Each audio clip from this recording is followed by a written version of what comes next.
Chapter 9 Josephus Readings. Josephus did not set out to produce a formal translation of the Hebrew Scriptures, no, nor did he intend to replace or rival the biblical text itself. His stated purpose was historical and apologetic, to present the history of the Jewish people in a form intelligible and respectable to Greco-Roman audience. Nevertheless, the effect of his work functioned in ways strikingly similar to translation. Josephus himself frames his task in terms of rendering Jewish sacred history accessible to those living under Roman rule. Against Appian, chapter 1, paragraph 1, quote, I suppose that by my books of the antiquity of the Jews, most excellent Epaphroditus, I have made in I have made it evident to those who pursue them that our Jewish nation is of great antiquity, and had a distinct substance of its own originally, as also I have therein declared how we came to inherit this country wherein we now live.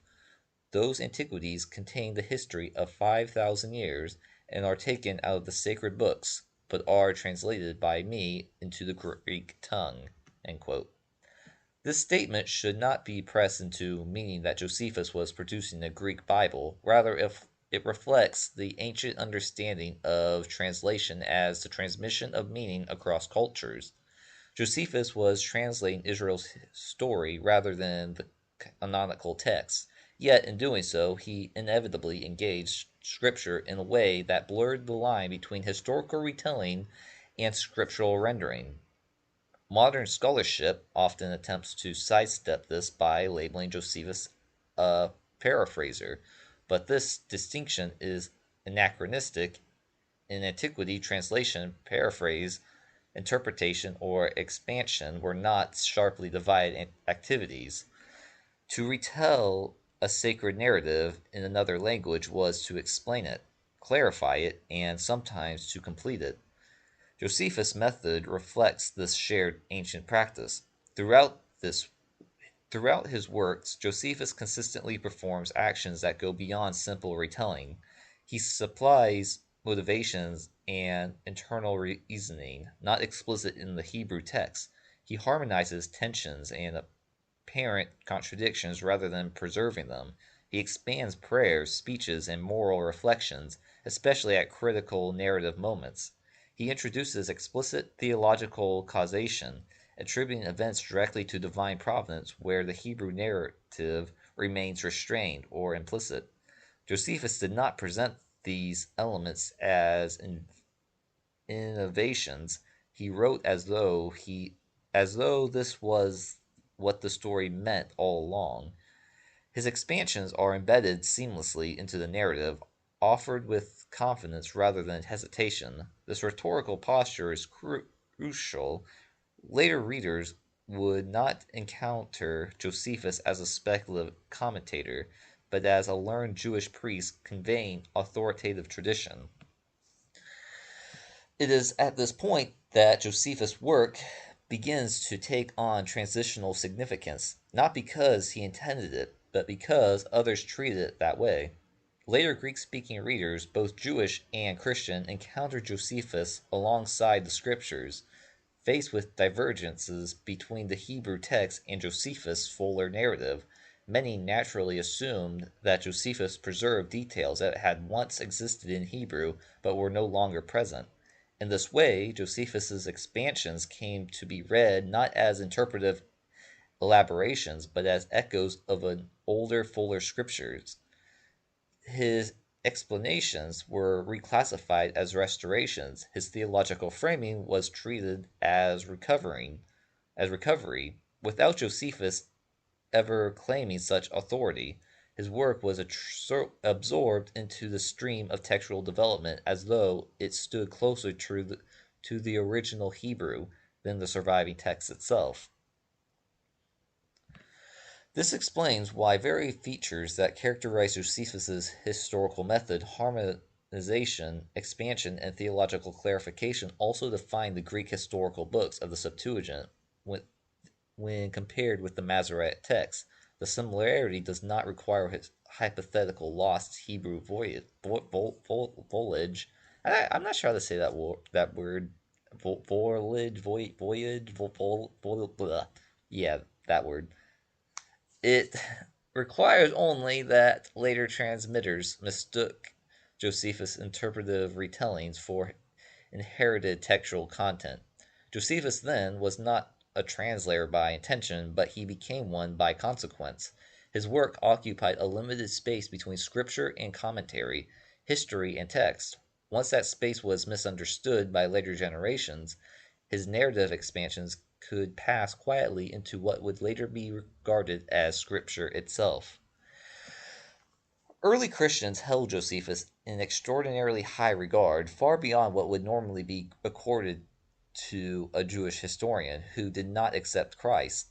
This esteem was not incidental, it was grounded in Josephus's unique position at the intersection of Judaism, Roman history, and catastrophic events of the first century.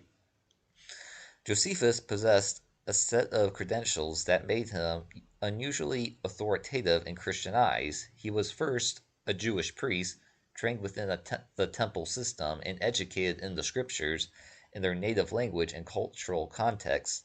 This alone granted him a level of insider credibility that no Gentile Christian writer could claim. Second, he was an eyewitness to the destruction of Jerusalem and the temple, the defining historical rupture of the age. For Christians who interpreted this destruction as divine judgment foretold by Christ, Josephus's historical testimony functioned as external confirmation of their theological claims. Third, and perhaps most importantly, Josephus was not a Christian. His agreement with biblical history and his acknowledgment of divine providence in Israel's downfall could therefore be presented as impartial evidence rather than sectarian propaganda. Because these factors, church fathers repeatedly appealed to Josephus as an objective authority when responding to Jewish counter-arguments. Josephus was useful precisely because he could not be dismissed as a Christian partisan. When Christian apologists cite him, they were effectively saying, "This is not our story alone, it is your own historian's testimony." The appeal becomes fully intelligible only when situated within the intensely polemical environment of the second century. After the destruction of the temple and the consolidation of rabbinic authority, disputes between Jews and Christians increasingly centered on Scripture itself. The question was no longer merely how to interpret the text, but whether the text had been altered. From Justin Martyr onward, Christians openly accused Jewish authorities of suppressing or removing portions of Scripture in order to blunt Christian arguments. Justin's charge is explicit in Dialogue with Trypho, chapter, what was that paragraph? No, I think it's chapter 71. I probably should have a fuller or a more exact citation, but that's what I got. That's okay. Dialogue with Trypho 71. I think that's chapter 71. Quote, "And I wish you to observe that they have altogether taken away many scriptures from the translations efforts by those 70 elders who were with Ptolemy." End quote. Such accusations were not marginal or rhetorical flourishes. They formed a core element of early Christian apologetics. Christians believed that Jewish custodians of the Hebrew Scriptures, reacting to the rise of Christianity, had intentionally minimized, edited, or exercised passages that could be read messianically or theologically in favor of Christ. With Within this framework, Josephus assumed a new and powerful role. He was perceived as a pre rabbinic witness writing before the alleged textual suppression had fully taken place. His works, composed in the late 1st century, stood chronologically between the Hebrew scriptures and the later rabbinic textual tradition that Christians increasingly distrusted.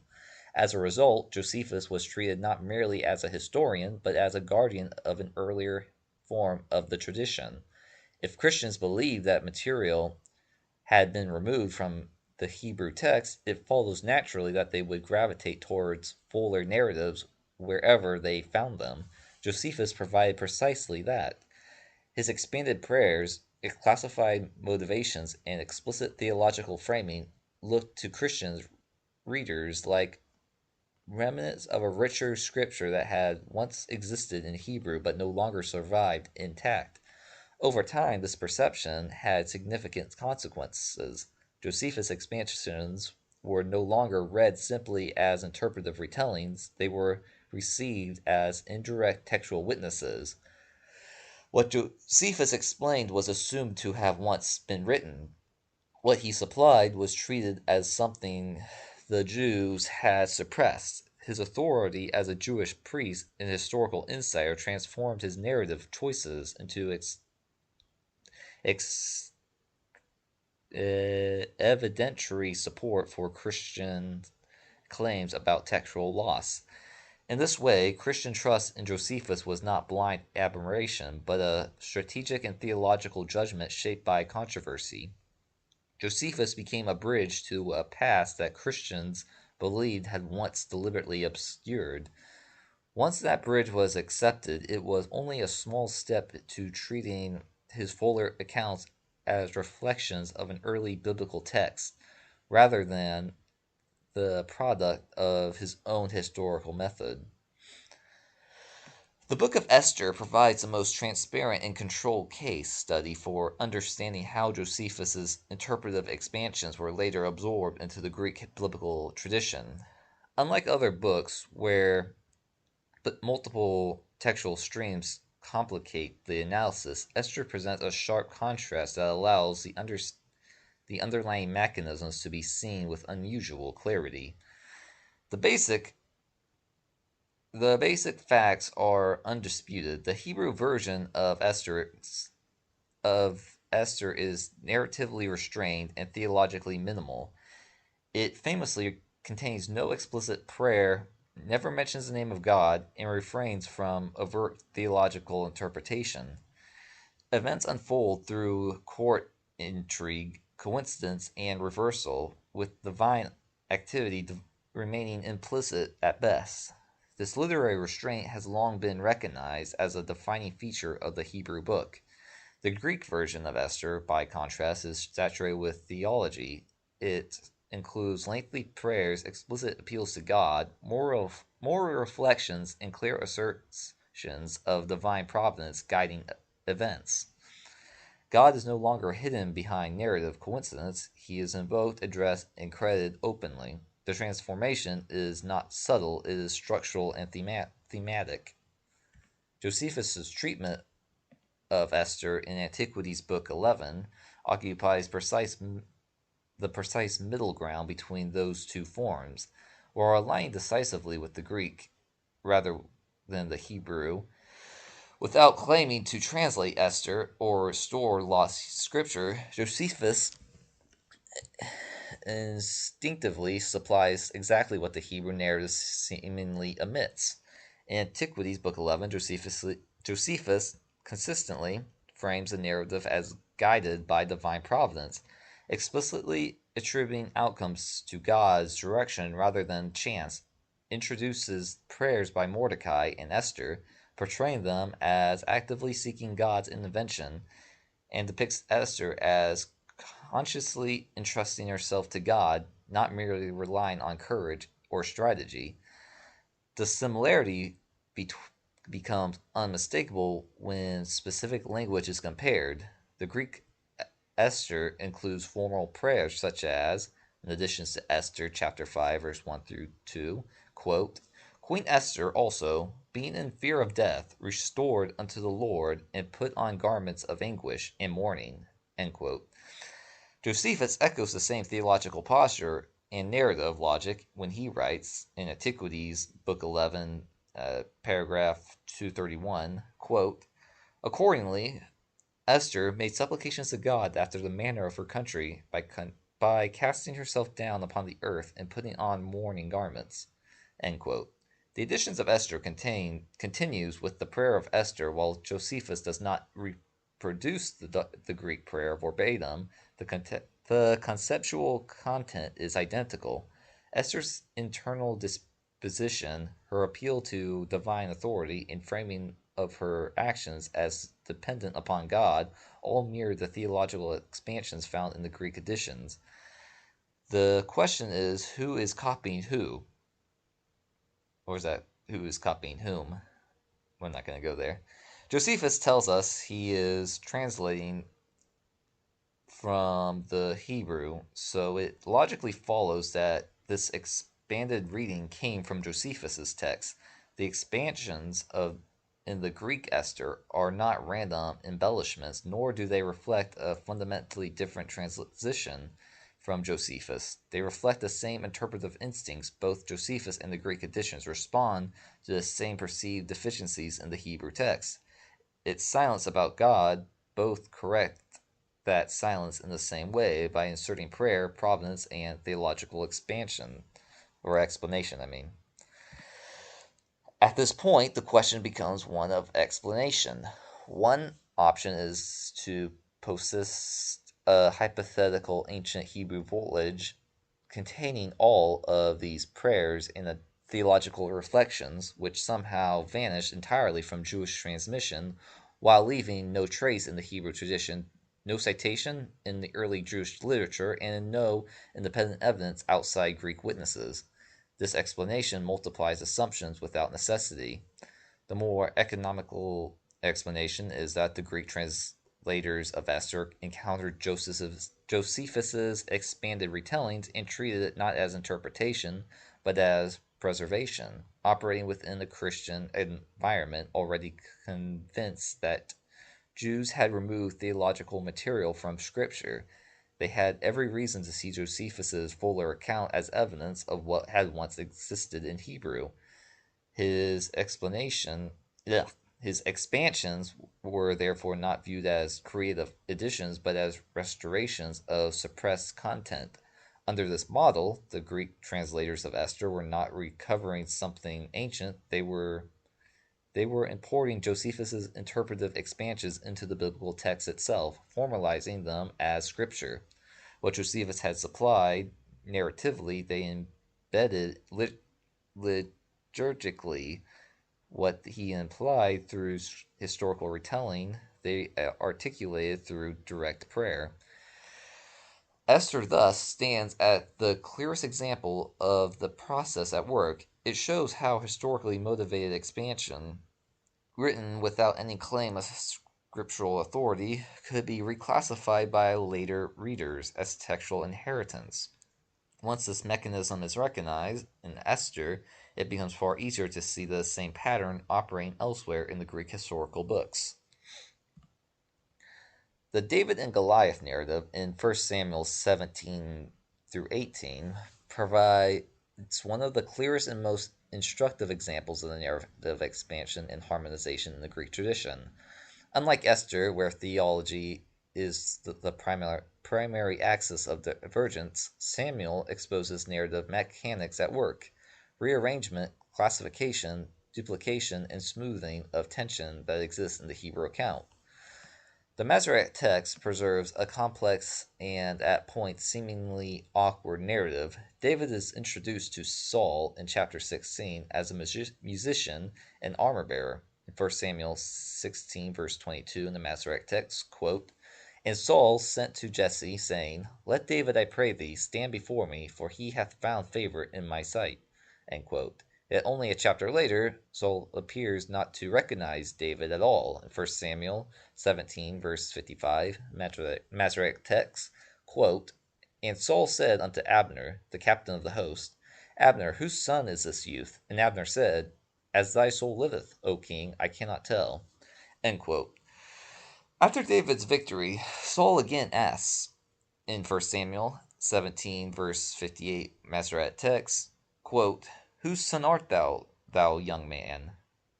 And David answered, I am the son of thy servant Jesse the Bethlehemite. End quote. The Masoret text leaves this tension unresolved. Did Saul know David or not? Was his earlier familiarity forgotten, exaggerated, or limited? The Hebrew text tolerates ambiguity,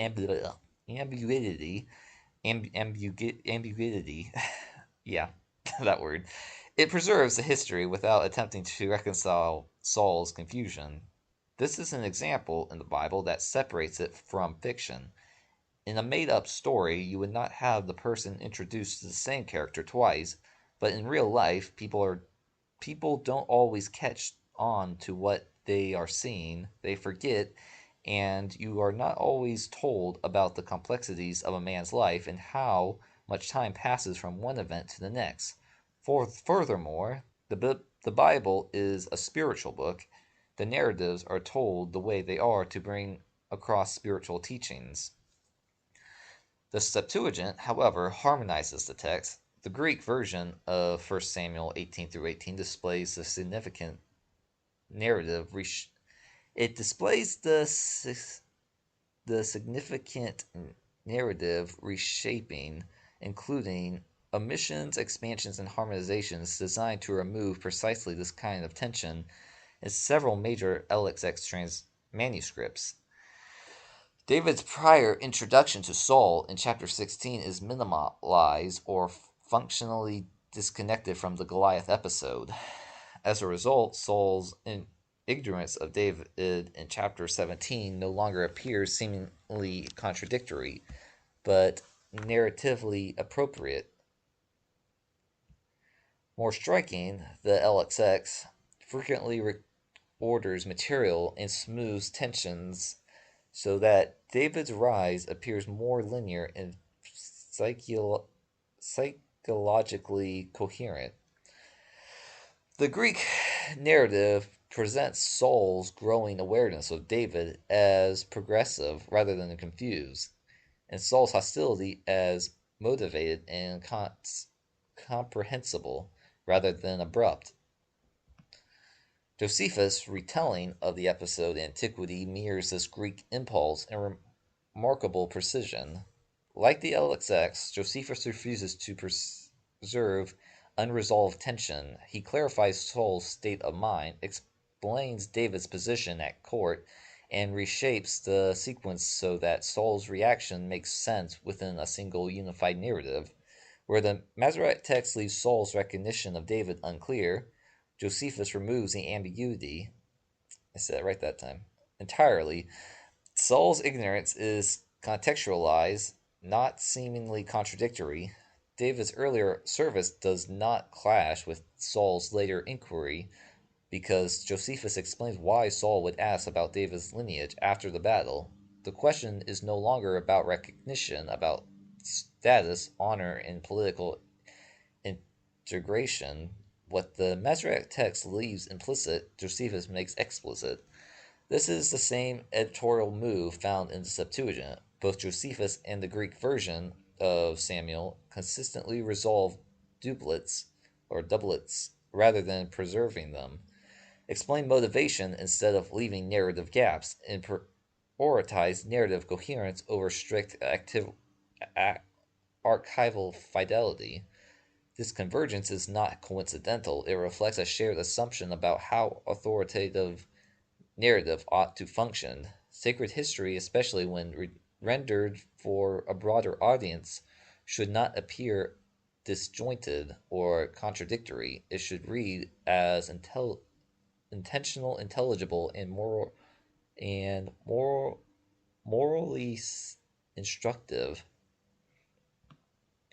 Importantly, Josephus does not cite an alternative Hebrew text, nor does he signal that he is correcting scripture. He writes as though the clarified narrative simply is the story. This rhetorical posture mirrors the Septuagint's presentation. The Greek text does not announce its harmonizations or expansions. It incorporates them seamlessly as though nothing had been altered. The same pattern appears repeatedly beyond this single episode. In one, First and Second Samuel, royal narratives are smoothed and character motivations clarified. In First and Second Kings, reigns are carefully synchronized and theological causation more explicitly emphasized.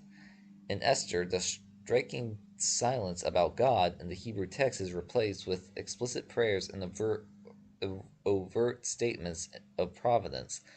These are precisely the books in which the Septuagint diverges more sharply from the Masoretic text, and they are also the books in which Josephus offers his most expansive and interpretive retellings. The overlap is methodologically rather than accidental.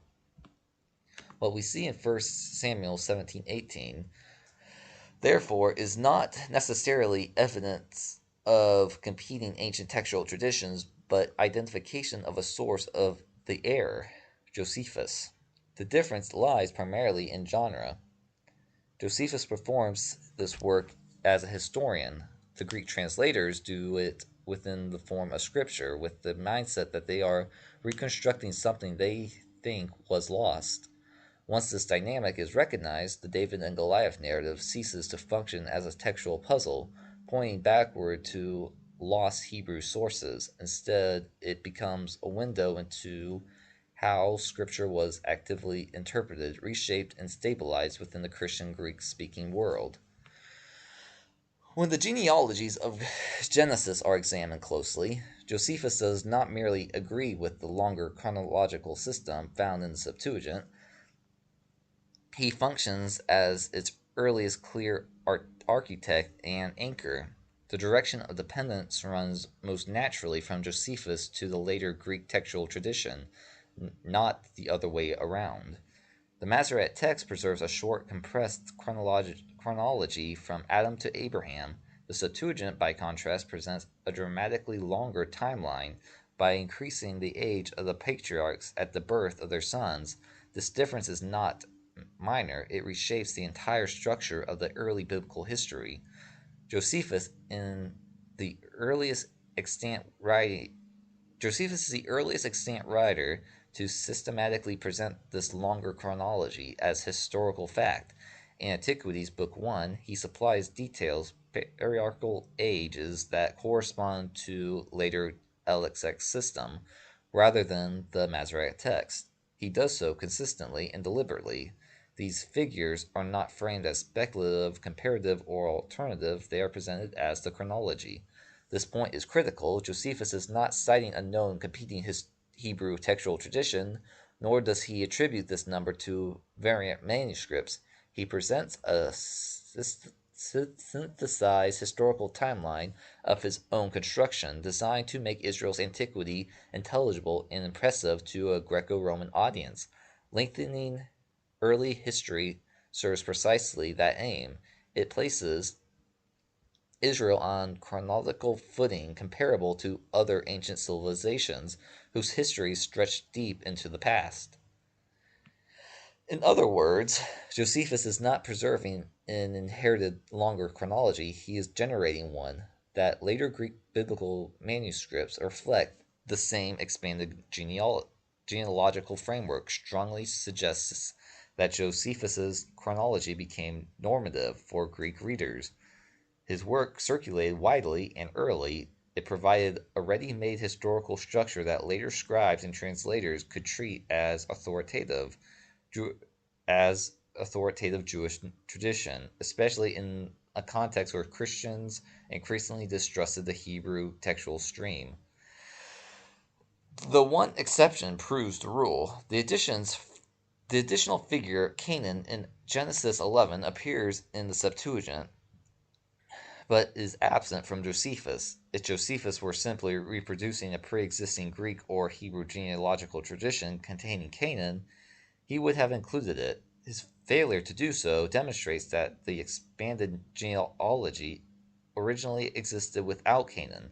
Canaan entered the tradition from a different direction. The New Testament in Luke 3 includes Canaan in Jesus' genealogy. For reasons we can only speculate, only after do Greek manuscripts of Genesis reflect this addition, as later scribes harmonized Genesis with Luke. This shows that the Greek genealogical tradition continued to evolve after Josephus, and that Josephus represents an earlier, more foundational stage.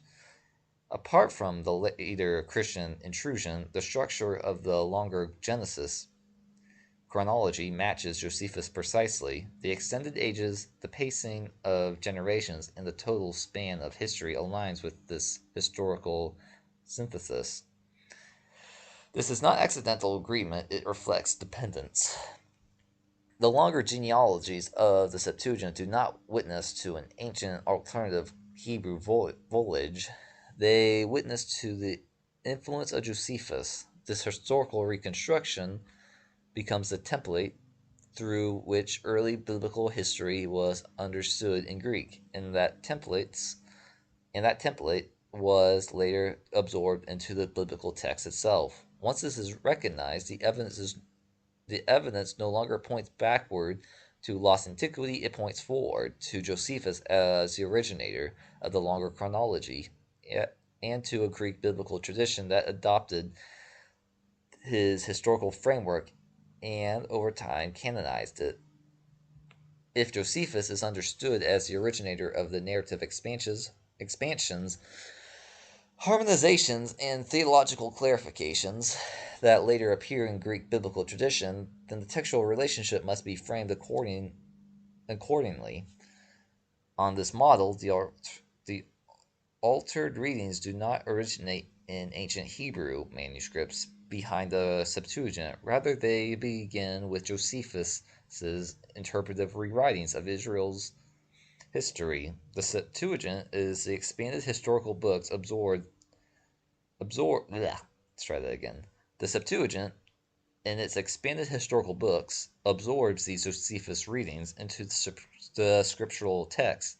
The Dead Sea Scrolls, in turn, reflect many of those already expanded Greek forms, either directly or indirectly.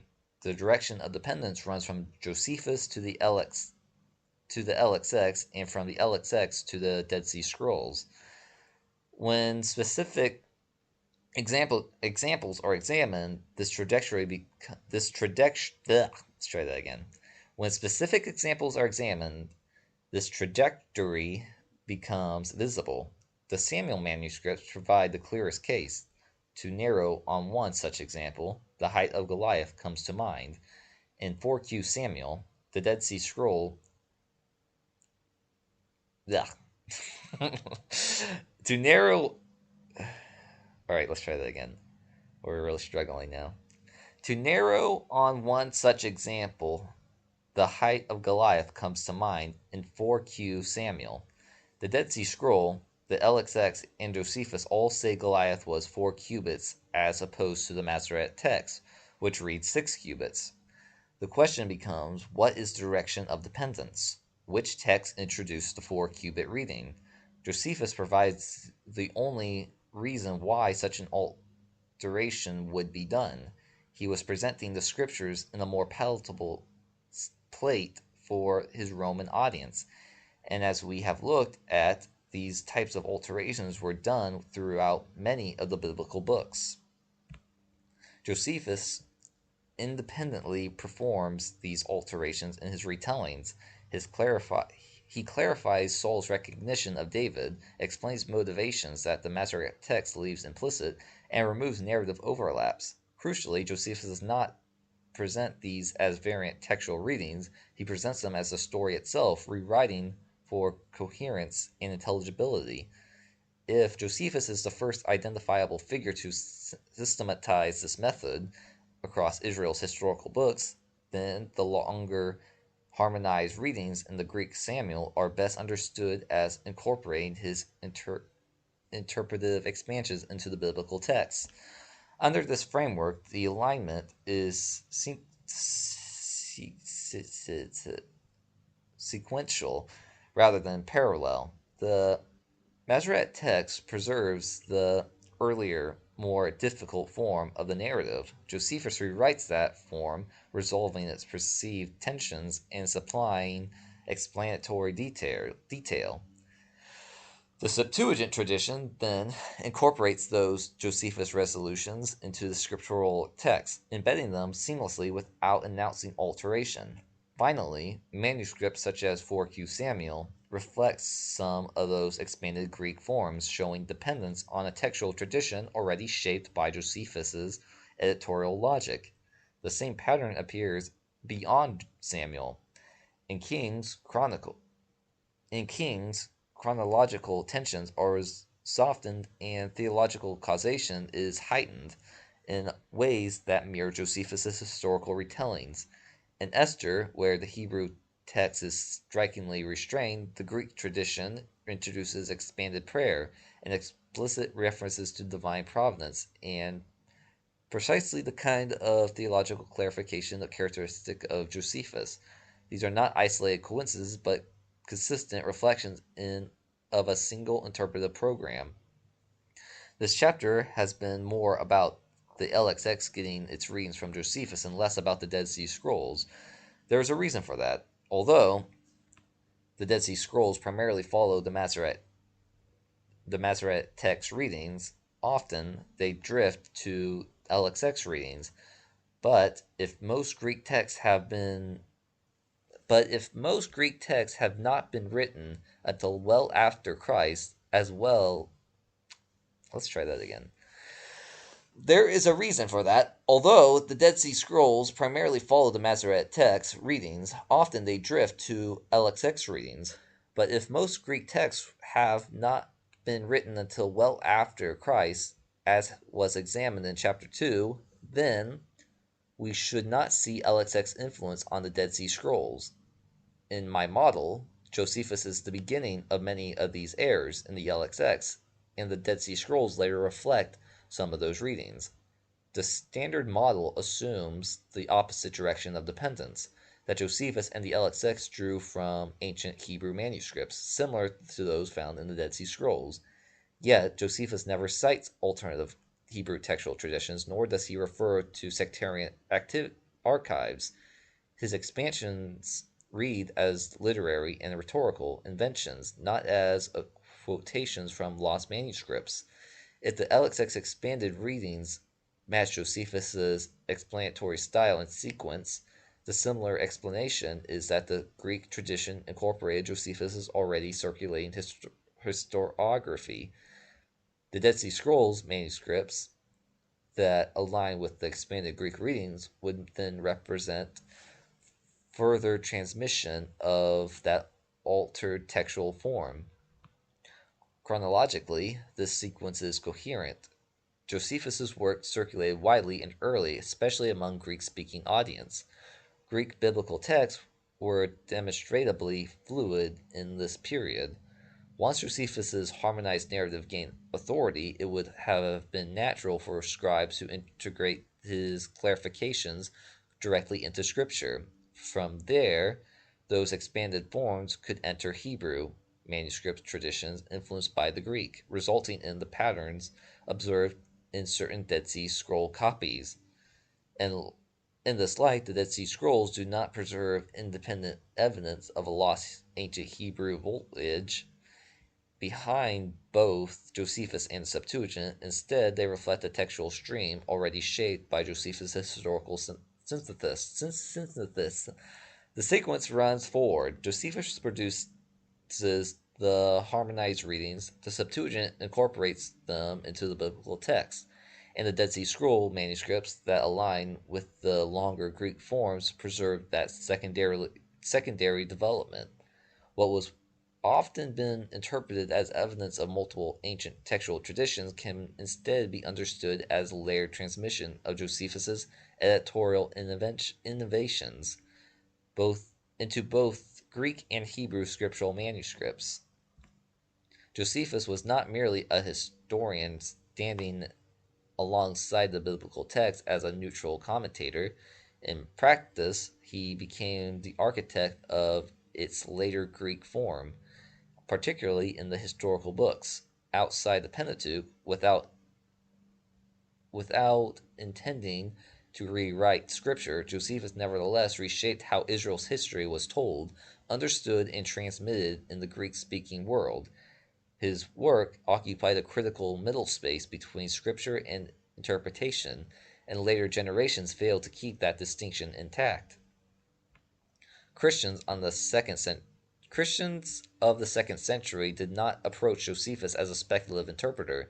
They approached him as a trusted Jewish insider, a priest and eyewitness whose writings predated what they believed to be rabbinic suppression of the Scripture. Convinced that Jewish authorities had altered or minimized the Hebrew text after Christ, Christians naturally gravitated towards Josephus as a guardian of what they believed had been removed, obscured, or muted. His fuller narratives, explicit theology, and harmonized histories looked to them not like interpretation, but preservation. Greek translators and Greek translators and scribes followed the same logic. When faced with a sparse or difficult Hebrew text on the one hand, and Josephus's coherent theologically rich retelling on the other, the choice seemed obvious. Josephus's expansions were not treated as secondary commentary, they were absorbed into the biblical text itself.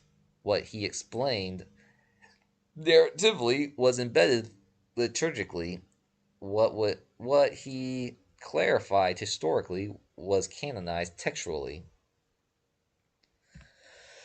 The result was a Greek Bible that bore Josephus's unmistakable imprint.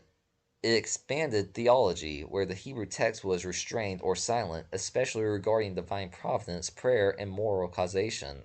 It harmonized narratives where the Hebrew preserved tension, ambiguity, or overlapping traditions, and it reflected Josephus' historical synthesis, chronological framework, and theological assumptions. This process explains with remarkable economy why the Septuagint diverges most sharply from the Masoretic text, precisely in the books where Josephus is most expansive, where, yeah, let's try that again. Why the Septuagint diverges most sharply from the Masoretic text, precisely in those books where Josephus is most expansive, and why similar expanded and harmonized readings appear in the Dead Sea Scrolls.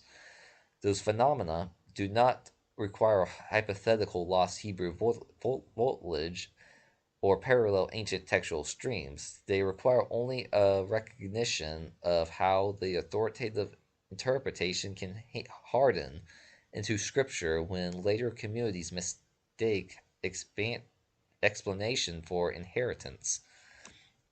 Once this is recognized, the evidentiary direction reverses. The presence of Josephus-like readings in the LXX and the Dead Sea Scrolls no longer points backward into deep antiquity. It points forward to Josephus as the fountainhead of a new Greek historical synthesis, and to a post-Christian world still actively constructing, stabilizing, and defending Scripture amid polemic and crisis. What later generations would mistake for ancient textual diversity is better understood as a sediment of interpretation. Beneath it lies not a lost biblical past, but the enduring influence of a single historian whose work quietly reshaped the Bible read by much of the ancient world. The end of chapter 11.